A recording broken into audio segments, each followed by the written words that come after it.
Hi, my name is Rashid. I'm the Procurement Officer for Nationwide Accommodation Services. It's my duty to ensure that your property is fully compliant and meets the current social housing regulations. Today, I'll be doing a free evaluation of this ground floor 3-bedroom flat. At NACCS, we offer our landlords the turnkey solution, which is designed to take the stress and burden off our landlord.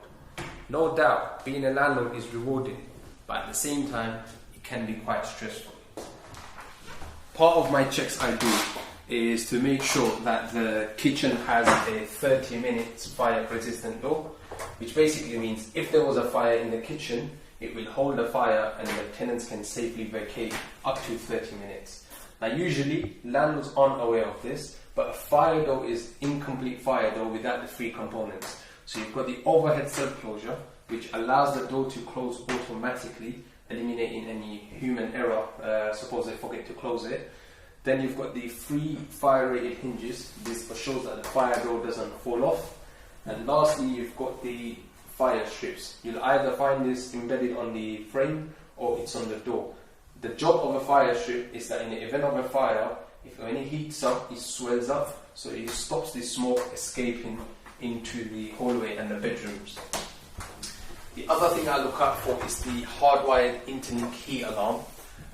It's important to have a heat alarm in the kitchen because if you have a smoke alarm in the kitchen, anytime you're cooking burnt food, you will set it off. So you have a heat alarm in the kitchen, and this is hardwired and it's connected to the alarm in the hallway. Again, the idea here is that if that was to go off, then the tenants are alerted in the bedrooms.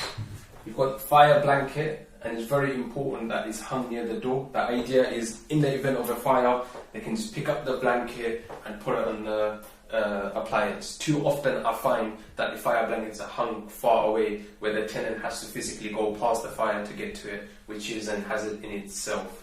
Then we have the IEP rated ingress protection light there, which stops the build-up of any condensation or any ingress in there. So this is important to have that in the kitchen also. Usually when I come to a property and it's newly renovated like this, it's hard to find whether there's any damp or condensation in the wall. So with this cool tool I have, if I just put that into the wall, it gives me the moisture reading, and it tells me whether the property has any moisture or any damp in the walls. So I'm just measuring the room to ensure that it meets the minimum requirement. Minimum requirement for a single bedroom is 5.5 meters squared, and for a double bedroom it could be 10.5 meters squared. This also ensures that properties are not overly crowded. Occupant safety is at forefront of our mind. We make sure that we don't cut any corners. So you'll find here you've got the carbon monoxide alarm fitted, and as you can see, it's fitted on the ceiling. The reason for that is that if there was any gas coming out of the boiler, where you've got the gas boiler there, if the fumes or the smoke, usually they rise high up. Now too often, find the carbon monoxide detector too close to the boiler.